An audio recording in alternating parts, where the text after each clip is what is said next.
and welcome to day 2 of Marxism Festival.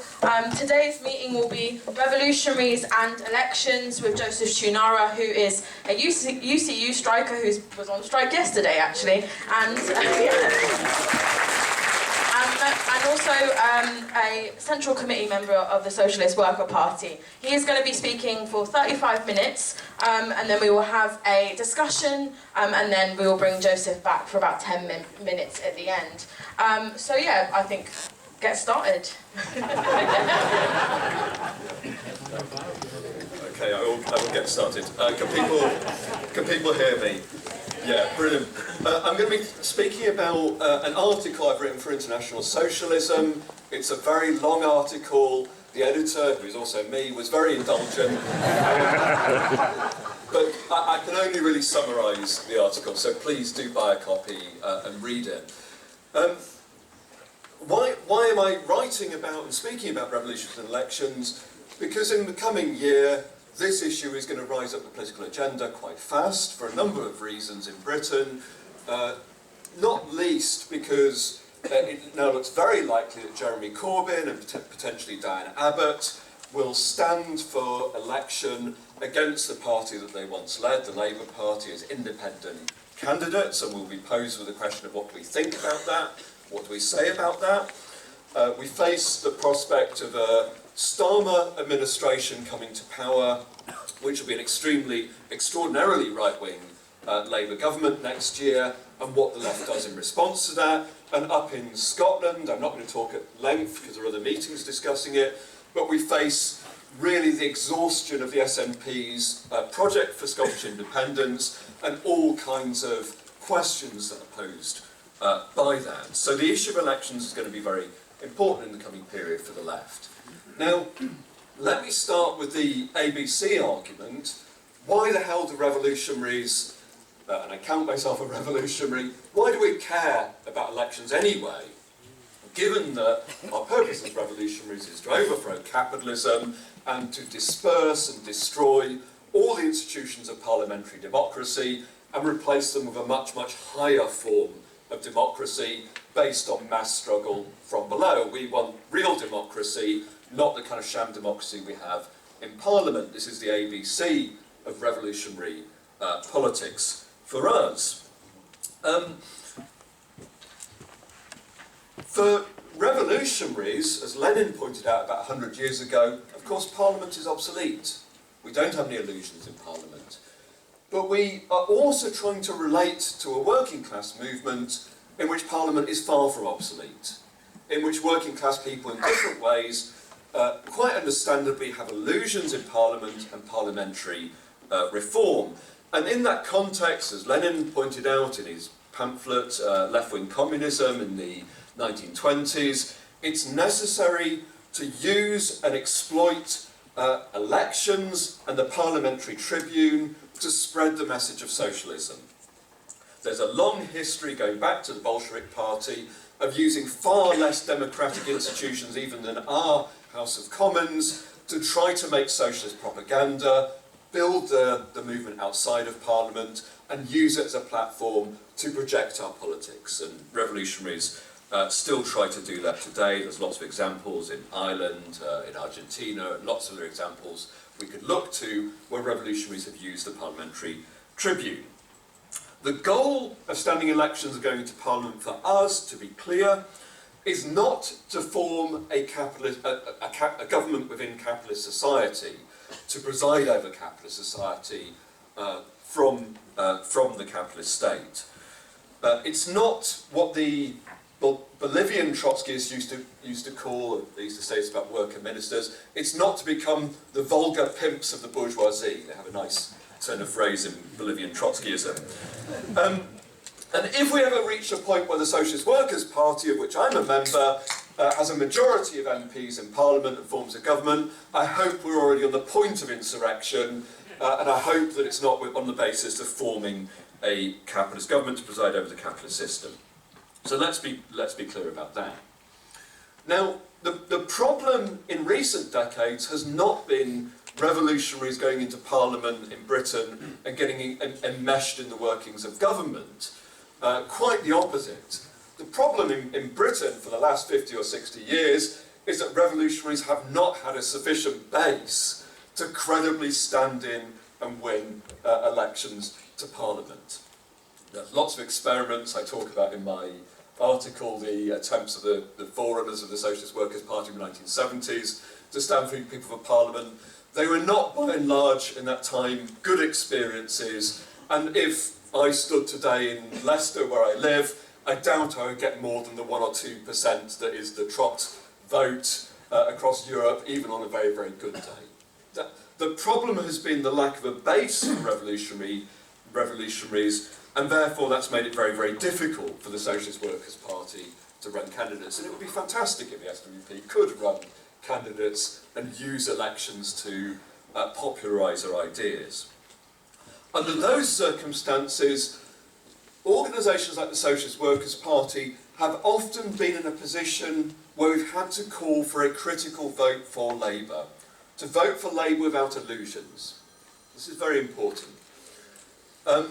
The argument about voting for Labour is not because we have any illusion that a Labour government can bring about a fundamental transformation of capitalism, and it's not contingent on who leads the Labour Party, whether that's Corbyn, Starmer, or I remember in my very first election in '97 voting for Tony Blair without illusions, which is quite a difficult pill to swallow as a young, newly sort of won revolutionary activist. We vote for Labour on the basis of standing in solidarity with the best people in the working class and saying to them, we will lend you our vote to help kick out the Tories or keep out the Tories. We ask in exchange that you lend us your support in strikes, demonstrations, movements outside of Parliament, in the course of which we will try and win you away from Labourism towards a revolutionary politics. It's a basic act of solidarity inside the working class. It's not based on an illusion in Labourism. So that's the basic ABC argument. But what I talk about in my article about elections is that over the past 25 years, it's not been a case of revolutionaries standing as revolutionaries for Parliament. It's been a case of revolutionaries having to respond to the rightward movement of social democratic formations like Labour, like the SPD in Germany and so on, and finding forms of electoral activity that have often involved forging coalitions between revolutionaries and non-revolutionaries to try to occupy that electoral space to the left of traditional social democratic parties like the Labour Party. And that's a much more complex operation. There are two phases of experimentation. The first is really in the early 2000s, and it comes on the back of the explosion of an anti-capitalist and anti-globalisation movement from 1999, followed by the big anti-war movements that took place, and the left trying to give a political expression to these movements. The second phase came in the wake of the 2008 economic crisis and the turn to austerity, where again there was a rightward shift in social democracy and the emergence of powerful social struggles to which the left, quite understandably, wanted to give an electoral expression. So these are the two periods of experimentation. And I argue in my article that there's three different forms, broad forms that this takes. The first, and in some ways the most simple and straightforward, are experiences where revolutionaries joined broader left reformist formations. I'm thinking here about Syriza in Greece, Podemos in the Spanish state, or Die Linke in Germany. Lots of other examples, and if I don't talk about your favourite left reformist organisation, I apologise. I've got limited time. That was the first example. I'll talk about those experiences in a moment. Secondly, the SWP in Britain advocated our own particular response to this challenge. We argued for what we called a united front of a special type, in which revolutionaries would participate as an independent organisation in a broader electoral coalition that was explicitly reformist and included reformists. So that's the second example. The best example is that this is the Respect Coalition in Britain. The third example were what were sometimes called strategically non-delimited formations. Sorry about all the jargon. That's not a phrase I came up with, but it was the phrase that was used particularly in France and Scotland in a series of debates. And these are formations that blur the line between reform and revolution, that are typically led by and steered by revolutionaries, but aspire to build on a basis of a broad anti-capitalist politics, but not explicitly revolutionary politics. The best examples are the Nouveau Parti Anticapitaliste, the NPA in France, and the SSP in Scotland in its heyday. Now, as the list of examples I've given probably illustrates, for people who know, these have not been dazzling successes. And I try to explore, in the article, I'll try and explore here, what the problems and limitations have been with these formations. And I think there's two interlinked fundamental problems that we face as revolutionary when we're trying to organise in this way. The first is the power and resilience of reformism in various forms. What do I mean by that? When revolutionaries talk about reformism, we're talking about a politics that seeks to take control of the institutions of capitalism and reform the system. So the Labour Party is an institution committed to reformism. But I think it's very important to understand as revolutionaries that the roots of reformism don't lie simply in organisations. The roots of reformism lie in working class consciousness. Working class people, as they move into struggle, both face the pressure of a capitalist society which pushes them to resist and look to transform the world, but they also face a capitalist system that's very good at naturalising itself, appearing as an implacable, eternal, untransformable system. As a Marxist theorist once put it, it's easier to envisage the end of the world than the end of capitalism. I think it was Mark Fisher, but lots of people have said this since. Capitalism presents itself as this naturalising phenomena, and working class people face forces that atomise, that fragment their resistance, and the contradiction between this aspiration for change on the one hand and this experience of capitalism gives rise to reformism. So reformism is extraordinarily deeply rooted within the working class, right up until and including in the moment of revolution. Many revolutions have begun with calls for reform, to reform and transform capitalism in that way. And because of that, reformism can reconfigure itself, or even emerge in new forms, and sometimes can associate itself with formations that are not traditional social democratic organisations. Sinn Féin in the south of Ireland is a really good example of a nationalist organisation becoming a vehicle for reformist sentiment. But equally, the Muslim Brotherhood in Egypt after the revolution began to play this role, and you can find lots of other examples of this. Second, and combined with this resilience of reformism, you have the low level of class struggle over the past 25 years. I'm not saying there haven't been class struggle, and in Greece and France in particular, we've seen very powerful episodes of struggle. But what you've not seen is sustained mass struggle from below by workers on a scale necessary to pose the possibility of a rupture with capitalism. And it's important because it's those kind of struggles that pull the terrain away from reformism and create the basis for the emergence of mass revolutionary organisation. And in this context of relatively low levels of class struggle and the resilience of reformism, reformism imposes a pressure on revolutionaries, both inside the organisations that they operate within when they're broader formations, and externally putting pressure on these electoral alternatives. Okay, so that's the argument. Let me give you some examples. First of all, revolutionaries within broader left reformist organisations. Syriza in Greece is probably the starkest example. Syriza was a pre-existing party. It emerged out of the Greek communist tradition in various forms. Its support surged in Greece really as a result of the implosion of PASOK, the main equivalent of the Labour Party in Greece, and the emergence after 2008 of some powerful social rebellions, the imposition of austerity and so on.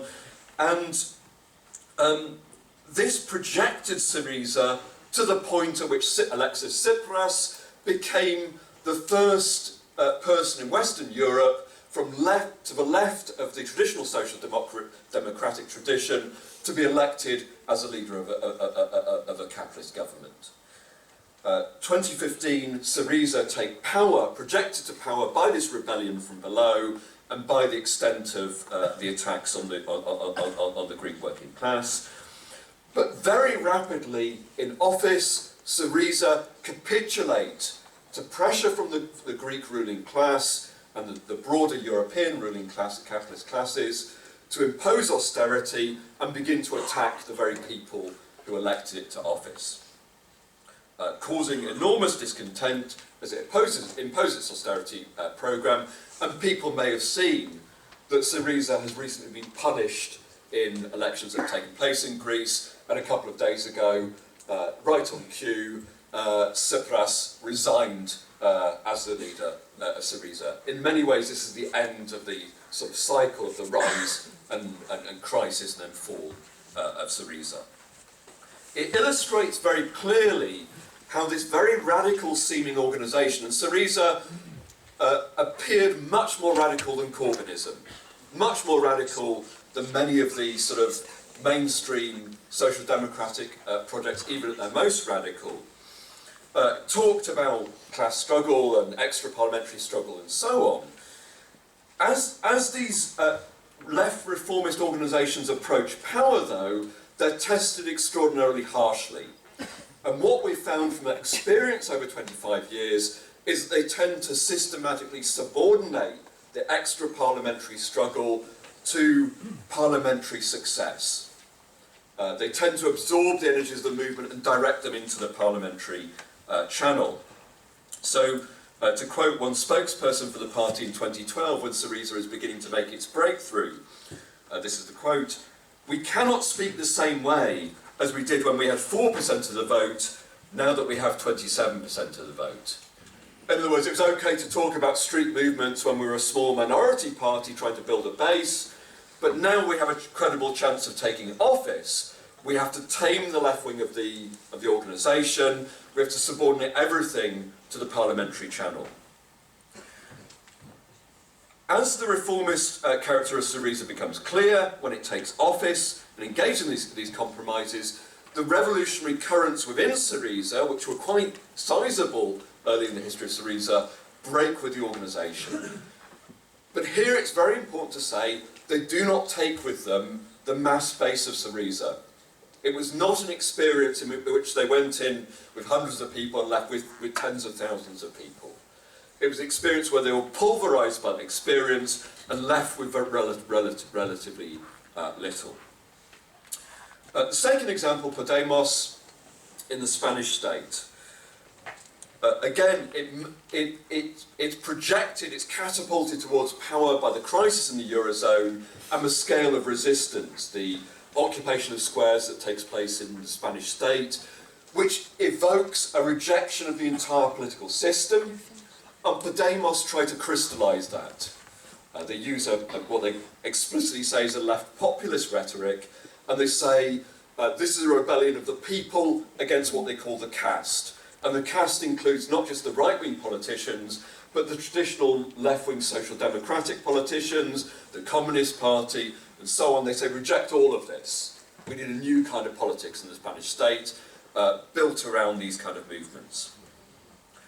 Again, as they begin to approach power, though, they ruthlessly centralise political organisation and try to tame the left wing. Again, another quote which parallels the one that I've already given, from this one from Pablo Iglesias, one of the leaders of Podemos, from 2016. "Things are changing in the institutions. That idiocy that we used to say when we were on the extreme left, that things are changed in the street, it is a lie." In other words, it's all very well to say this when you're occupying the squares and trying to build a base, but as you approach power, you need realpolitik, you need to engage in the institutional battle.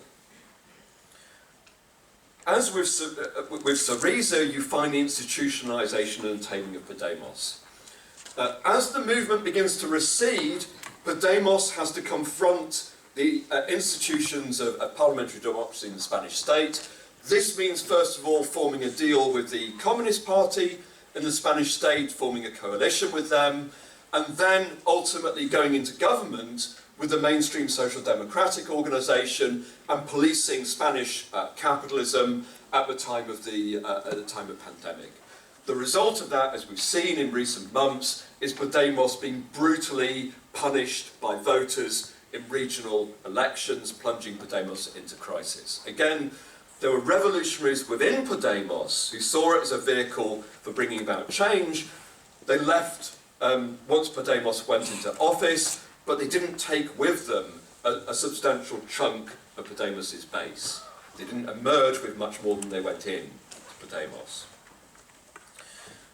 Finally, Die Linke, there's plenty of people who have experience of Die Linke in the audience who could talk more about this, but Die Linke, the German left party, again, quite a vibrant party, came from a break within the East German communists, who formed the organisation in coalition with a split from social democracy in the west of Germany. It had from the outset a layer of anti-capitalists and revolutionaries clustered around groups like Marx 21 within Die Linke, a very dynamic party and so on. Die Linke is now facing and Die Linke hasn't come close to taking power nationally, but it has been in regional and local government, often pretty disastrously in coalition governments with more right-wing forces. But Die Linke has been plunged into crisis, and again you see reformism operating in a slightly different way in Germany to pressure Die Linke. In the case of Germany, two very important political developments. The first is the breakthrough of the radical right in the form of the AfD in Germany, a huge challenge to the political system. And the second is with the departure of Merkel, the SPD, the main social democratic formation, the Green Party, tilting a little bit to the left to pick up votes and squeezing the space for Die Linke. The political response in Die Linke, I think, is twofold. On the one hand, you have Sarah Wagenknecht, one of the leading figures in Die Linke, who says, actually, we need to accommodate to some of the arguments of the AfD, the right-wing formation, arguing for an anti-woke politics. We've moved away from the real concerns of workers, which includes racist opposition to immigration and so on and so forth. A disastrous real capitulation to the right. On the other hand, you have people in Die Linke, before the most recent elections, talking up the prospect of a coalition between Die Linke, the SPD and the Greens, a red-green coalition, to which voters respond, well, why vote for Die Linke then? If I'm just going to get a coalition government led by the SPD.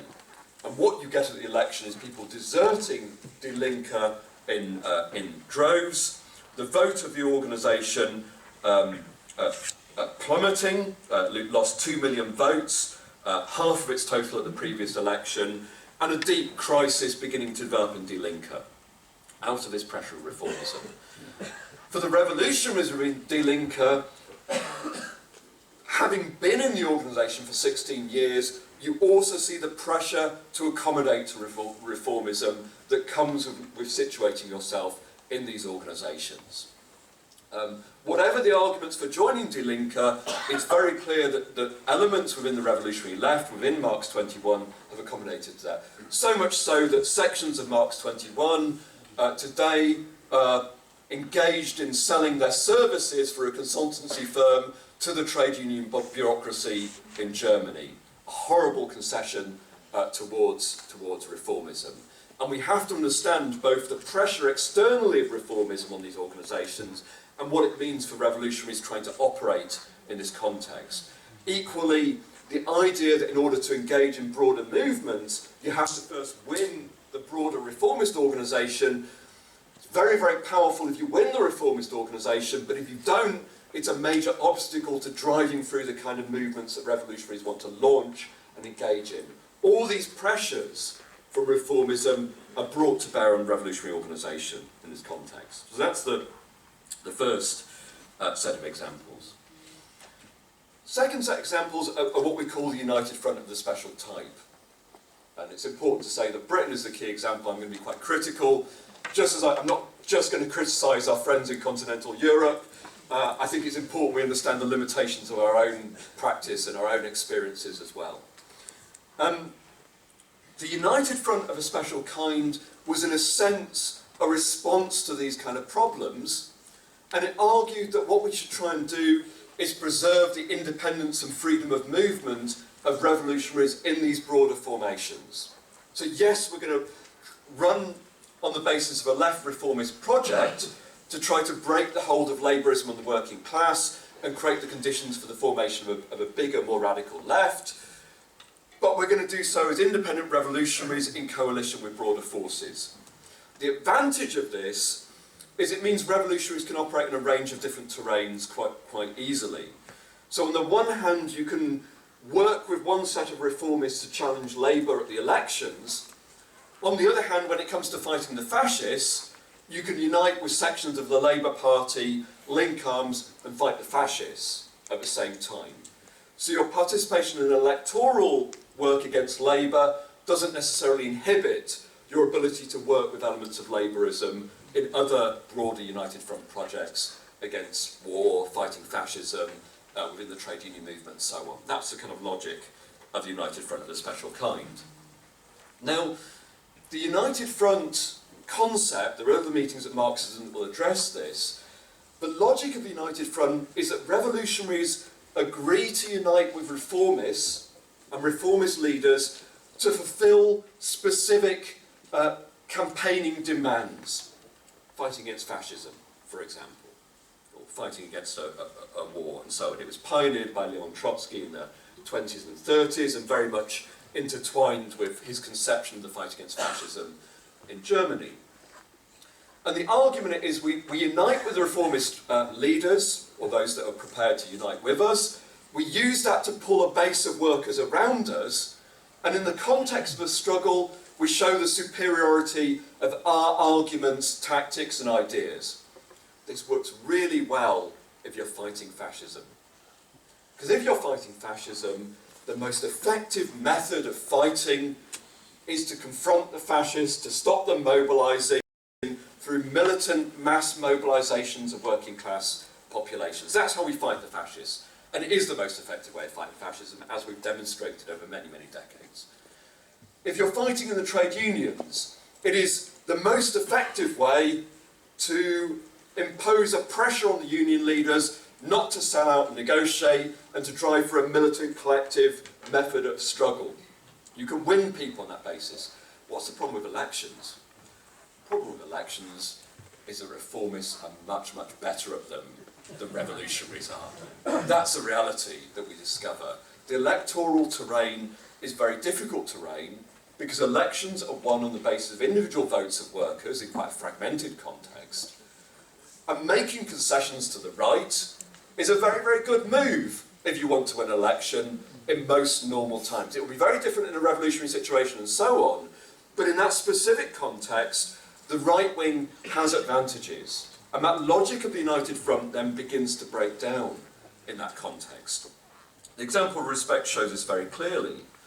The Respect coalition was launched at the height of the mobilisation against the Iraq War.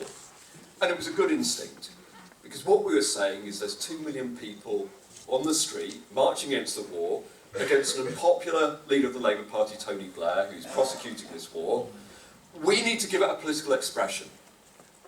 And the political expression involved a coalition of different elements in that anti-war movement, ranging from the revolutionary left through to elements of the trade union movement, but critically involving quite a large base of largely Muslim working class people in areas like East London, Birmingham, Leicester and other areas of the country, who we forged into this electoral coalition. Key to forging this coalition was George Galloway. And we think of George Galloway now as a sort of rabidly, again, anti-woke, nationalistic, quite repulsive figure in many ways. At the time, He was a firebrand Labour MP. He wasn't particularly left, he was a long way to the left of Jeremy Corbyn and people who stayed in the Labour Party at that time on social questions. But over imperialism, war, Islamophobia, he was a central figure, and he was the one person who forced Blair to expel him as an MP from the Labour Party, and it was in that context that we sought a coalition with Galloway. Very successfully in its initial years, Galloway makes a breakthrough and wins a parliamentary seat as a radical MP in East London, in Tower Hamlets. A whole number 5 of minutes left. Yeah, thank you. A whole number of councillors were elected and so on. It was a very successful approach. The problem is what happens when the movement recedes. And when the movement recedes, further breakthroughs become contingent upon shifting to the right. In the case of Galloway, forming alliances with lots of notables within the Muslim Bengali population in East London. And Galloway then begins to mobilise his base because the Socialist Workers' Party, as the principal revolutionary formation, is an obstacle to these kind of concessions. It plunges Respect into crisis, and this battle between reform and revolution plays out, destroying Respect. Okay, I'm running out of time. Briefly on the third type of example, the non-strategically delimited formations, I'll just give one example, which is the MPA in France. This was formed by the LCR, the Ligue Communiste Revolutionnaire, in 2009 on the back of some really dazzling election successes in presidential elections in France, where they believed that there was a much bigger anti-capitalist milieu that they could tap into by dissolving their organisation and forming the NPA, the Nouveau Parti Anticapitaliste.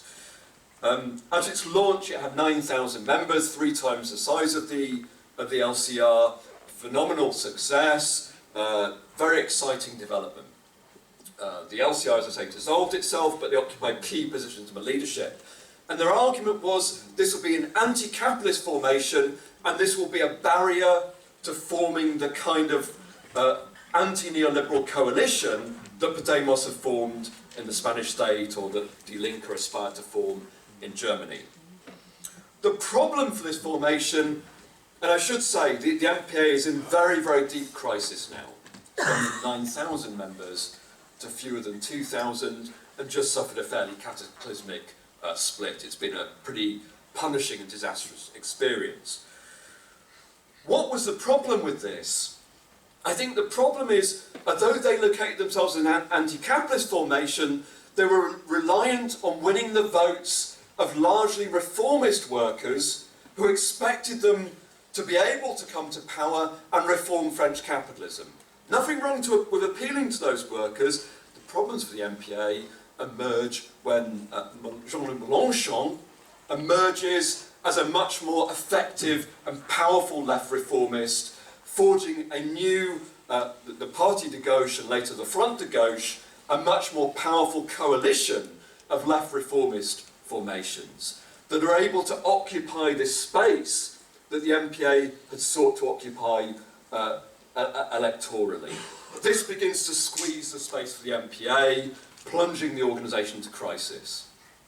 It's reinforced, I don't have time to talk at length about how the MPA organises, but I think it's reinforced by the way the MPA adopted an approach previously held by the Ligue Communiste Revolutionnaire, which saw its goal as a revolutionary organisation not as providing overall direction to movements, but respecting what it calls the autonomy of social movements. And the LCR, from the 1970s onwards, had brilliant militants in trade unions, in social struggles and so on, but it saw its own role not as directing and forming a strategy for those movements, but providing propaganda, basic Marxist education, and engaging in electoral initiatives. Now that's the terrain you're fighting on. The emergence of a more powerful electoral formation to your right is going to be a major challenge. And so we see how reformism emerges and squeezes that space. Okay, I'm going to sum up. As I said, these are not brilliant experiences. So what do we draw from this? Is it all hopeless? My point is not to argue well, this was stupid, let's never waste our time with elections ever again. I think that would be a foolish response. Elections remain important. Electoral work remains important for revolutionaries, and we have to engage with the arguments around elections. My point is merely this, that we can learn from these historical experiences. When we began these projects in the early 2000s, the points of reference were the period after the Russian Revolution and the period of the 1930s, and a few other examples, but really few and far between. We now have a wealth of experience to draw on, which illustrates some of the challenges and lessons. Let me suggest 6 lessons we can draw from this. The first is that while we should be alive to the possibilities of left regroupment... To sum up now. Yeah, I'm summing up, sorry. We should be alive to the possibilities of regroupment on the left. This doesn't always take the form of forming electoral coalitions. Our sister organisation in Greece, the Greek Socialist Workers' Party, took a decision to resist the pressure to join Syriza with other left currents and to prioritise the fight against fascism and the strike movement in Greece. That now looks like genius from our Greek comrades. At the time, it was heavily contested, but it was a correct gamble to make. We need to be open to these possibilities. Secondly, we shouldn't underestimate the intensity of electoral work. One response in respect, when we started to come under pressure, was for revolutionaries to become ultra-electoral activists, to drive more and more effort into electoral work, pulling us away from other important initiatives. So we have to understand the drawbacks for electoralism and decide where we focus our efforts. Thirdly, the goal of revolutionaries is to build a mass revolutionary party. And it's absolutely right to say that this will emerge not from the slow incremental growth of the Socialist Workers' Party and so on. It will emerge from splits and fusions involving broader left reformist and centrist organisations. However, in times of low levels of class struggle, non-revolutionary times and so on, these splits are unlikely to take a form which automatically favours the revolutionary left. And you could say, out of time, that you could develop a similar argument about the backwash of Corbynism. It's not automatic that it drops into the laps of revolutionaries. Fifth point, we should be wary of projects that seek simply to recreate social democracy in new forms. That's important because the most successful electoral projects in Britain at the moment are largely by people who emerged from Labourism and are seeking to recreate it. We have to say there are limits to these projects, and that can't be sufficient for us. We need a broader extra-parliamentary left, not something focused on simply on electoral work. Final lesson, in conclusion, is that in many cases in 2024, we will end up voting Labour critically. And we have to explain to ex-Corbynistas why the critical argument here isn't the character of the leadership of the Labour Party, it's a relation to broader layers of working class people. We have to educate people in that politics. And to answer the immediate question, of course we will campaign for a Corbyn victory and a Dan Abbott victory. Of course we will. We will campaign as an independent detachment of revolutionary socialists, but we will say it's very, very good if Corbyn wins and he poses a challenge to Starmer and all the rest of them. But we will be trying to use the momentum of that campaign to build wider social struggles in the strike movement, the fight against fascism. So in conclusion, we shouldn't be afraid of these debates. We have to understand and explore and debate our history over the recent decades, and we do that so that we can do better in future in our task of building a more vibrant revolutionary left. Thank you.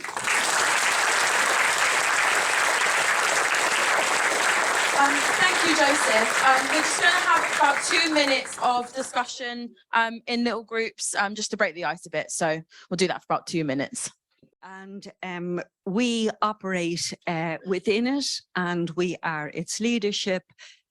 We being the SWP, although we call ourselves the Socialist Workers Network within People Before Profit, it just makes more sense to be a network within a party rather than a party within a party. And it's very useful, People Before Profit, in that we can actually recruit to the SWN from within it. But its main raison d'etre is, as Joseph outlined earlier, is to be able as revolutionaries to relate to the working class. If Marxists aren't relating to the working class, we're not doing our job. And this has become a vehicle in which we do this. And it is, I should also say, a work in progress. We're figuring it out as we go along. We've had some electoral success. We have 4 TDs, that's like MPs here in the south. My sister is one of them. We have 1 MLA, similar sort of thing in the north of Ireland. We're a 32 county and all Ireland party. We have a number of council seats. We've won and lost council seats both sides of the border, and we've more struggles in that regard coming up. 1 minute left. Oh gosh. Okay, sorry. Very little time then to explain, but there's pluses and minuses to this operation. The pluses are, just as Lenin said, you're on top of a dung heap to enable you to reach a wider number of people, and that we do. The big thing is, as he said, not those words, don't fall into it. And there are pulls. There are pulls by electoralism. It's difficult getting around doors, holding on to, we need your vote, missus, but we also have to argue, no, all refugees are welcome here. You can't compromise on principle, but yet you have to win people in an increasingly rightward moving social drift. You know the story, you get it here. There's also the big pluses of being able to make the propaganda that reaches that many more people. Richard Boyd Barrett has done, clips from his... Start to sum up now, comrade. Sorry, yeah. He's gone viral on propaganda stuff that serves us very well. Some of the basic thing of it though is that this was invented by and is being worked out by revolutionaries, by us in the Socialist Workers' Party. In order to be able to do that, we needed the Socialist Workers' Party to guide us in political principle and to make us nimble in strategy and in tactics. And I would encourage people who, I understand there's quite a number of non-members that have come to Marxism, which is brilliant, I think, this year. But really, if you want to be effective, you have to first of all be a revolutionary in order to then do your stuff, like inventing a people before profit experience, if you think that that's good enough, but really to be a revolutionary first. And so I'd encourage people who haven't thought or who aren't members of the SWP in Britain or in Ireland to join us. Thank you. I'm going to go to Christine Volchholz, and then I'm going to go to David Kavala at the front. So Christine next. I don't know if Christine can give someone a wave. Oh. Okay. Yeah, thank you. My name is Christine Buchholz. I was for 12 years a member of the German Parliament for Die Linke, and I'm a member of Marx 21 as well.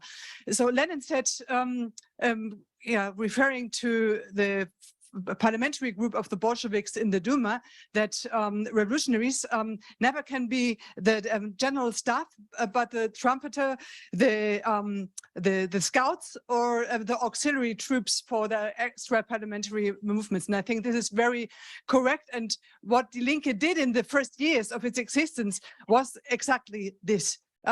Being a driving force and also a force of motivation for the organizing force in the movements. Over the years, things shifted. It was definitely the weight of reformism and the pressure from outside, which is very difficult to avoid. It is the experience also of being in government on a local level. There have been serious arguments, for example, on the issue on migration policy, but also currently on the war in Ukraine and how to position to this. And the pressure is extremely, and maybe to follow what Joseph said, at the moment it looks like that Sarah Wagenknecht is leaving or either founding a new party, or people just resign into 1 minute left. And it looks that the balance of forces within the left party shift to the right. For example, people questioning more openly the anti-war stance the party still has. And so this is a debate that's going on. How should we react to it? I think there are two mistakes we can do. The first one is to accommodate with the situation, or just to substitute, be the best activist and try to prevent the left further going down the river. This is the first, and to shut down our own profile. This could be a mistake we could do as revolutionaries. The second mistake is just to break away now and to say, well, it's everything is a reformist swamp, and we will just create out of nothing a bright revolutionary force.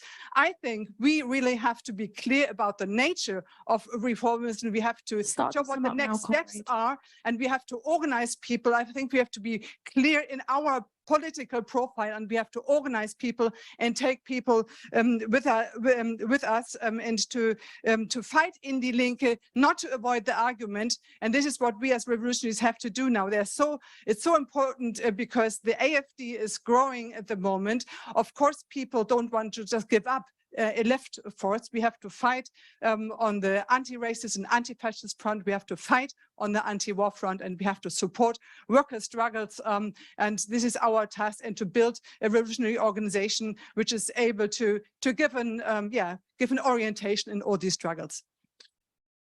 Thank you. So next is David. I'll just remind people, please try and keep it as brief as possible. Okay, thanks. Yeah, I'm David Carvalho from Marx 21 in the SWP sister group in the Spanish state, much smaller.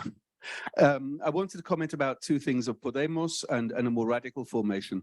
Podemos, as Joseph said, formed in 2014 with very radical rhetoric. And at that time, it was very inspiring. Our comrades in Andalusia helped to set up the Podemos groups in their cities. We had comrades on their first list for the European elections. But then rapidly, it became much more top-down, totally controlled. The purges started and so on. And then in 2019, they entered the government, as Joseph said. That government presided, for example, last year, a fall in workers' real income of 5%, while companies' profits doubled. Last year, between the Spanish police and the Moroccan police, they killed at least 37 people, possibly up to 100 people on the frontier. And the minister of that government, of which Podemos formed a part, celebrated the police action. And he's still there. They've massively increased sending arms to Ukraine and massively increasing the arms budget with Podemos as part of that government. And so they lost votes. The problem is that within that space, the leader, someone called Yolanda Díaz, who comes from the Communist Party, her solution is to shift even more rightwards. They now have a project called SUMAR, which is standing in the parliamentary elections, which were brought forward after disastrous results in May's elections. And so they're like top-down purging, but without even the radical rhetoric of Podemos.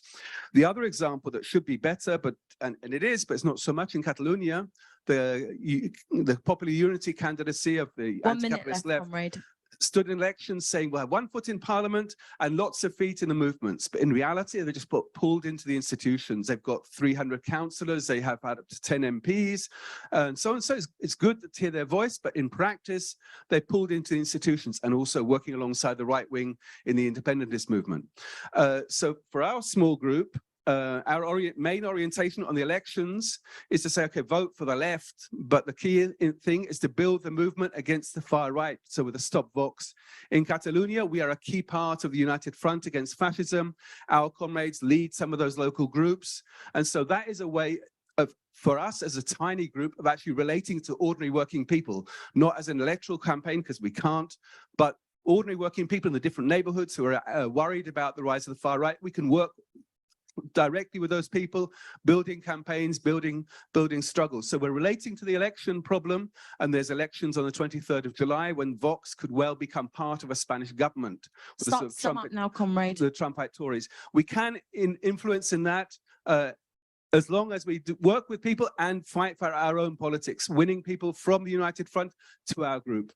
Thank you very much. So after David will be Sheila, who's in the middle.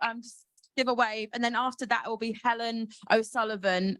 So if Helen, you could give a wave as well, so we've got that lined up. So I'll go to Sheila McGregor first. Hi.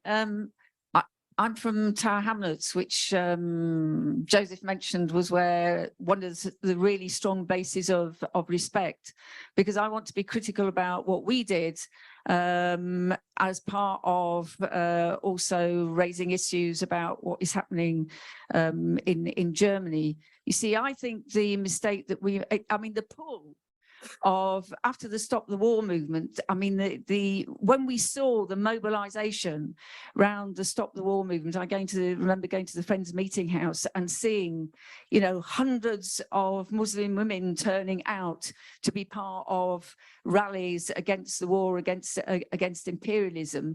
The sheer momentum to actually build respect was there. However, unfortunately, what we did within that context is effectively the SWP as an organisation was abandoned. We became respect. And therefore, one of the lessons for me is, and we still had a leadership, the Central Committee, right? But they were no more immune to the pressures of reformism, sections of them, particularly those leading people inside respect, than anybody else is, because conditions determine consciousness, and that's really my starting point. And the antidote to the pressures of reformism is actually maintaining the revolutionary socialist organisation. When you go into any of the kinds of formations that Joseph has described, I think for me the lesson is you have to maintain your branch structure. You have to maintain your own open meetings. You actually have to continue the practice of open debate in your organisation, because you actually need more argument. When you're actually under the pressures of accommodating to the right and with low levels of struggle. That's 1 minute, comrade. You're under the pressures of adapting to the bureaucracy inside the unions as is happening in Germany. You need more than ever that space as revolutionaries to argue with one another and to take decisions. And it seems to me that the crisis that we ended up having in the SWP was because we abandoned too much our own organisation and our own practice and setting our own perspectives. And the same is really, I think, at the roots of the crisis in March 21, that they haven't maintained the clarity. You're in there to build revolutionary socialist organisation and not the reformist organisation. Thank you. So Helen is next. They've got their hand up and they're there. After that, I will go to Volkard Muslu. So if you, Volkard, could you wave and then someone will be ready to give you a microphone. So I'll go to Helen now. Hi, I'm from Cardiff, and many people know that in Wales we've got a Labour Senate, but we haven't been immune in Wales to the right wing within Labour encroaching and passing on a lot of the policies and politics that Starmer is starting to bring in. And what we're starting to see across the England and Wales now is that very good left-wing Labour MPs are being deselected from their seats. We've just seen in Wales a very good Labour MP, Beth Winter, who supported very strongly trade union rights, brought Mick Lynch to Wales to talk, which, had a large crowd of people coming to see him speak. She's just been deselected from her seat, so she can't stand for Labour in the next elections. How is it that how do we work with a Starmer-led Labour Party when we have less left Labour MPs to work with who will support the rights of refugees, who will support the rights of workers, who will go on picket lines? We are seeing increasingly with Starmer that he will tell MPs and other Labour members not to support workers who are on strike. He doesn't oppose what the Tories are saying about refugees. And I think previously we could work with those Labour MPs very well, those people in the Labour Party who are on the left, but I think it's becoming increasingly more difficult to do that. I do think that the left within Labour have lost confidence. They're less likely to put their head above the water to say, this is what I stand for. And I think we're seeing that in the broad left. So I know, for instance, in Cardiff and Stand Up to Racism, actually the Labour left. 1 minute, comrade. disappeared almost. You know, they're not being as active as they used to be. We used to have a very strong working relationship with the left, within Labour, around stand up to racism. And they've almost disappeared now within Cardiff. And it's a shame, because actually, you know, we did some really good work in that joint working. But how is it that we work with a new Labour almost, so with the way that they are now? So that's just my question. Thank you. So there'll be Volkard next, and then we will go to Charlie Kimber.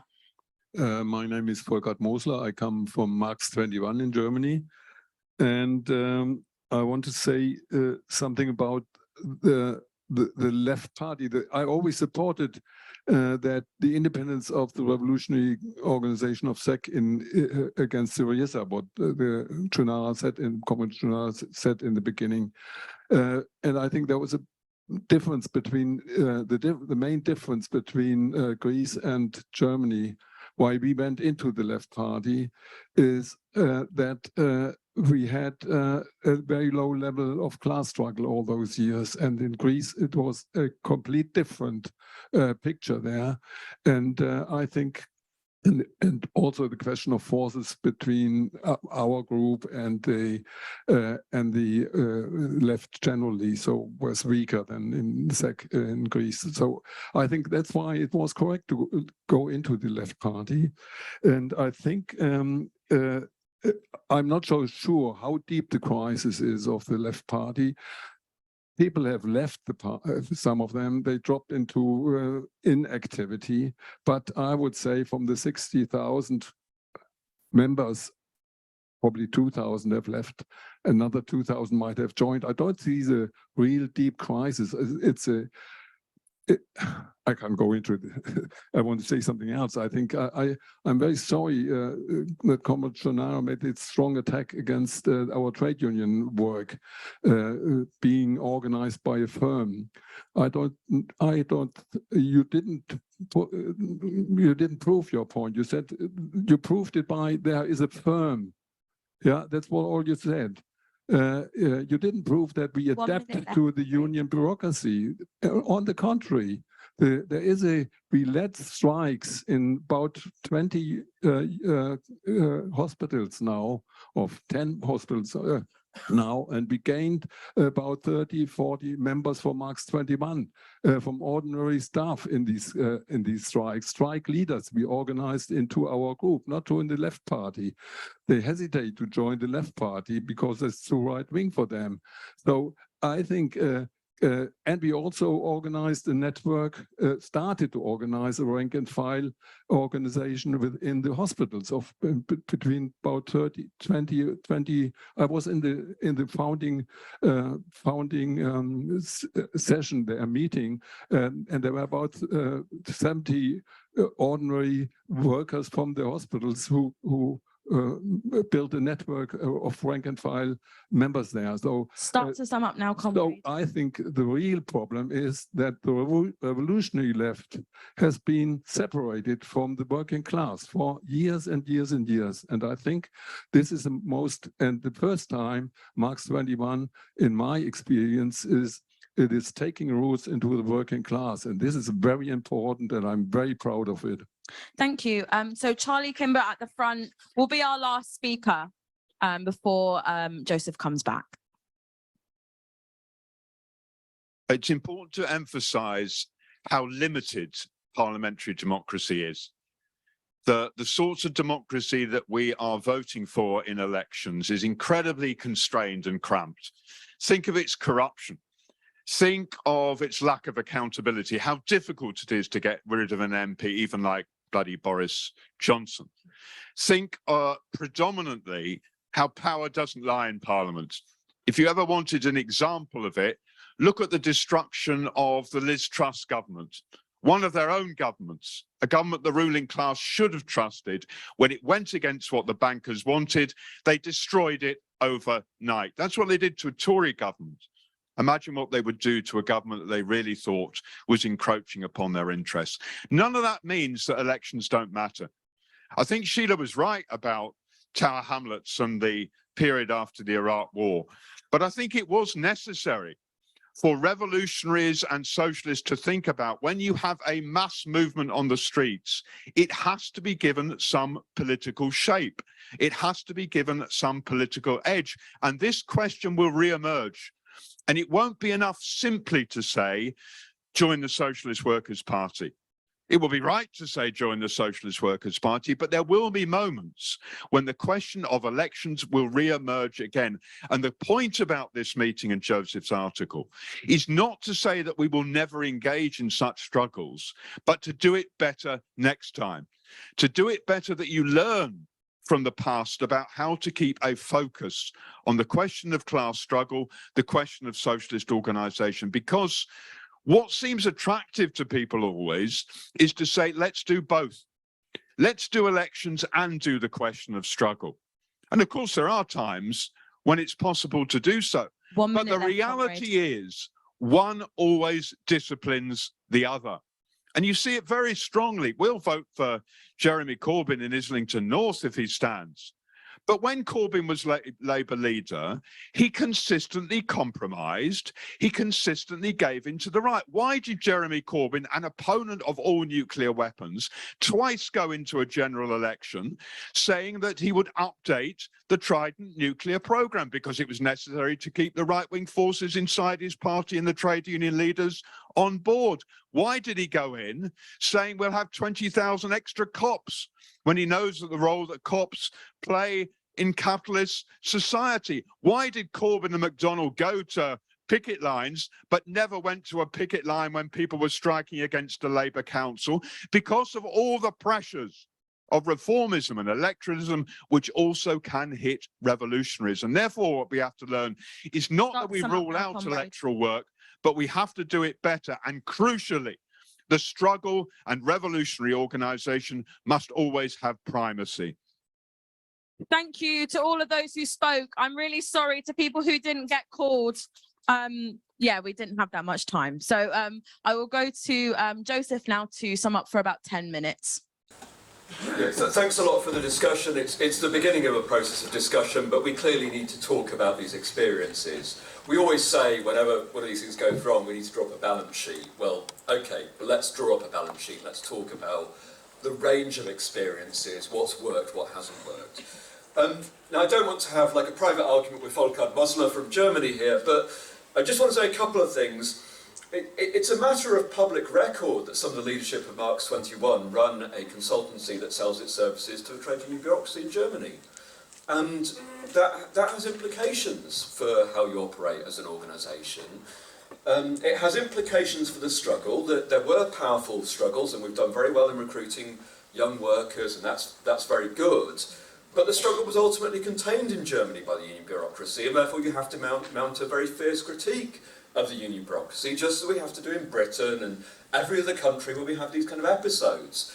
Secondly, at a theoretical level, if you read Marx 21 in Germany's appraisal of, say, Jane McAlevey, who's a key figure in these debates about the trade union movement, they have a completely different estimation of McAlevey's work to ours. And the key differentiating factor here for us is McAlevey, whatever sensible things she says about organising trade unions, does not mention the union bureaucracy. It's a non-problem for her. For us, it's central to understanding the dynamics of the trade unions. It distorts your politics. Now, I'm not saying that's simply a problem for the existing leadership of Marx 21 in Germany, because I think it's, as Sheila says, social being determines social consciousness. Spending 16 years in a left reformist organisation precisely in a period of very, very low levels of class struggle takes its toll on revolutionaries, even the best revolutionaries. There are elements of accommodation that develop, and other revolutionaries in similar situations will have experienced this. The pressure to accommodate is very, very strong. So we have to understand the pressure, and we have to understand how best to respond to it. And that's why I don't really agree with Volker.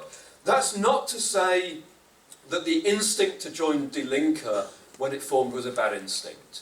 You see something exciting happening, you see a milieu of people emerging, You see anti-capitalists within that organisation, you think, here is a milieu we can build out. I understand that instinct. It's a good instinct.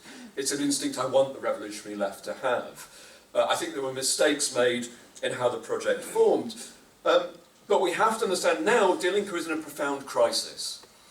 And I think it is a very, very deep crisis, precisely because of the terrain it operates on, and the way that terrain has been squeezed, and the internal dynamic of the organisation. I agree with Christina Bockholz. I don't think that means that revolutionaries have to say, now we break with Die Linke and form this glorious revolutionary organisation outside of this framework.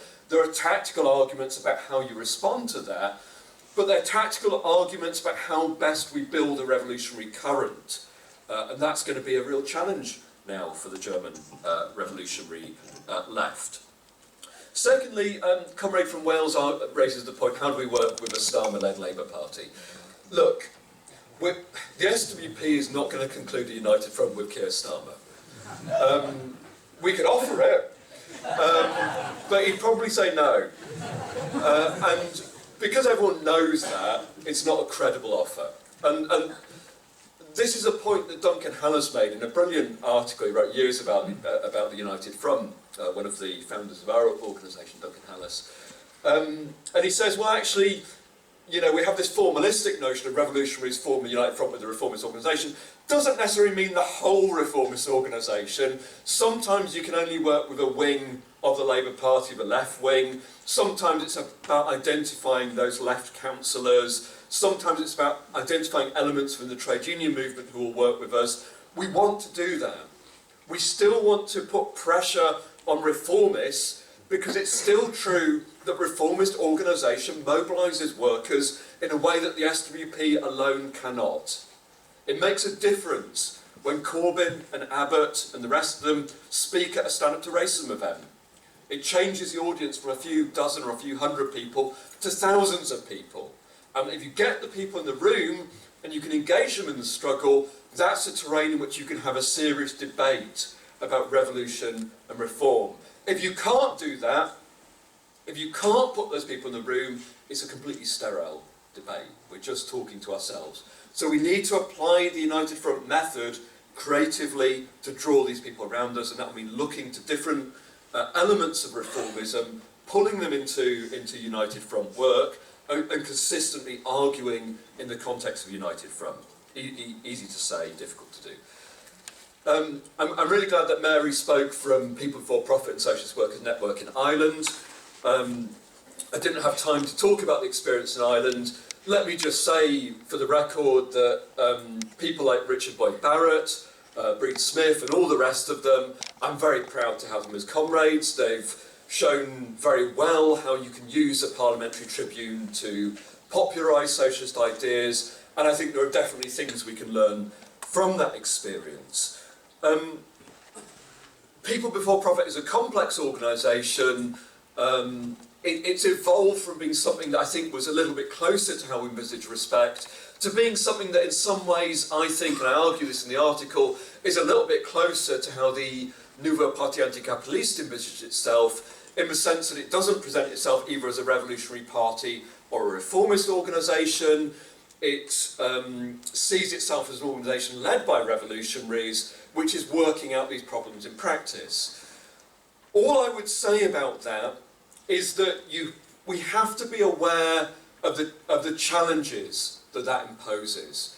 If you look in the south of Ireland, it's absolutely clear that the way that Sinn Féin has now become, and you know, people Before Profit have recognised this and written about it, the way it's become a sort of receptacle for reformist sentiment, the way that which they pitch a little bit to the left and pull people around them, it really matters. And it will put pressure on groups like People Before Profit, because even if they envisage themselves as an anti-capitalist formation, many of the people who vote for these formations do so on the basis that they think these formations may have an aspiration to come to power and make some difference to their lives. And so we're always dealing with the pressures of reformism, both the pressure to accommodate and the way that the re-emergence of reformism can squeeze this space. Now, the antidote to this is to maintain the independence of revolutionary organisation and clear revolutionary organisation, as as Mary, About 2 minutes left. as Mary has said. And I want to finish on this point. You see, the Socialist Workers' Party is part of a broader international network, which the Socialist Worker Network and other groups are part of, called the International Socialist Tendencies. International Socialist Tendency. Right at the beginning of this process, I think the way we formulated it was, we're clear on principles, we're flexible on tactics. Now, I still agree with that, but the consequence of that is that it's put different groups in different countries in radically different situations. The experiments are very wide-ranging, very different experiences over the past 25 years. And we have to now ask the question, what do we learn? What do we learn from the totality of these experiences? What lessons can we take away? And this is what I'm trying to do both today and in the article, which I would urge people to read. But one of the key things I learned from this is that something that is completely indispensable is the independence of revolutionary organisation. Whatever tactical form it takes, whatever organisational form, if your aspiration is to build mass revolutionary parties, whatever you're doing day in, day out, that's the goal. You need the independence of the revolutionary formation in order to be able to do that. You need to defend the independence of that organisation. You need to defend clarity of ideas, particularly when you're small. It's non-negotiable. If we were a mass revolutionary organisation, you don't necessarily need to be quite as clear. If you're a small revolutionary current or organisation, you need absolute clarity of ideas. You need to resist the temptations of sectarian dogmatism, which are very tempting at the moment when you look at these litany of disasters electorally. You think, well, let's just retreat to just talking to the revolutionaries. That's a profound mistake, because that kind of politics, you can build on that basis, but you won't effectively respond to the challenges of mass struggle when it emerges. But we have to build revolutionary organisation with clarity of ideas, tactical flexibility, and an absolute commitment to embed itself in the real lived struggle of working class people. And that's the only defence that we have against capitulation to reformism. Not that we don't engage with reformism. We do want the united front, we do want mass struggle, we do want to engage, we do want to think about electoral work and all the rest of it, but we do so as an independent revolutionary current committed to build mass revolutionary organisation wherever we are.